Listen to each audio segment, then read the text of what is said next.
जय महाकाल मेरे प्रिय मित्रों।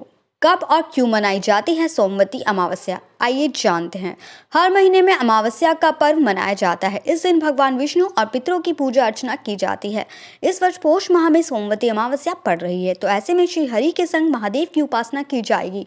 धार्मिक मान्यता है कि इस दिन पूजा अर्चना करने से व्यक्ति के पापों का नाश होता है, साथ ही जीवन खुशहाल होता है। इस बार सोमवती अमावस्या की डेट को लेकर लोगों में कंफ्यूजन की स्थिति उत्पन्न हो रही है। आइए जानते हैं। पंचांग के अनुसार पौष माह के कृष्ण पक्ष की अमावस्या तिथि का प्रारंभ 30 दिसंबर को सुबह 4:01 से होगा। वहीं अगले दिन यानी 31 दिसंबर को सुबह 3:56 पर तिथि का समापन होगा। ऐसे में 30 दिसंबर को सोमवती अमावस्या मनाई जाएगी। सुबह 5:24 से 6:29 तक शुभ मुहूर्त होगा। सोमवती अमावस्या के दिन पूजा पाठ विधि पूर्वक करना चाहिए। इससे जीवन में सुख समृद्धि आती है, साथ ही ग्रह और पितृदोष की समस्या से व्यक्ति को छुटकारा मिलता है। महादेव के आशीर्वाद से वैवाहिक जीवन खुशियों से भरा होता है, पूर्वज प्रसन्न होते हैं, व्यक्ति सभी दुखों से मुक्त होता है।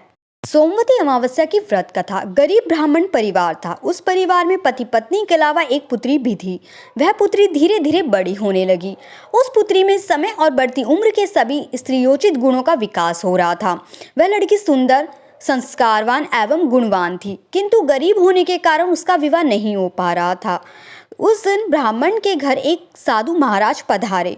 वो उस कन्या के सेवा भाव से काफी प्रसन्न हुए। कन्या को लंबी आयु का आशीर्वाद देते हुए साधु ने कहा, इस कन्या की हथेली में विवाह योग्य रेखा नहीं है। तब ब्राह्मण दंपति ने साधु से उपाय पूछा कि कन्या ऐसा क्या करे कि उसके हाथ में विवाह योग बन जाए।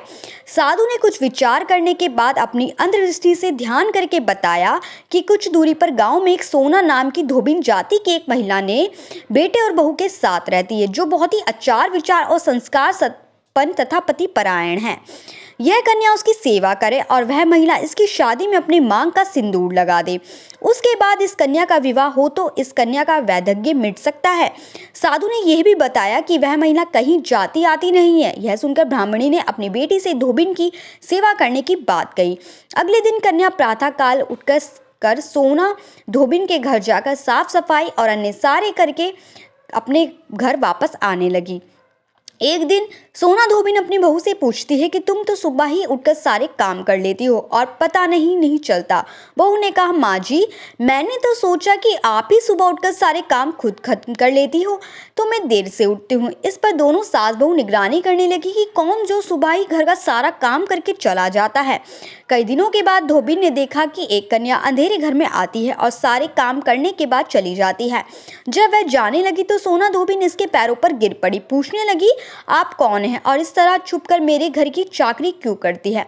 तब कन्या ने साधु द्वारा कही गई सारी बात बताई। सोना धोबिन पति परायण थी, उसमें तेज था, वह तैयार हो गई। सोना धोबिन के पति थोड़ा अस्वस्थ थे। उसने अपनी बहू से अपने लौट आने पर घर पर ही रहने को कहा।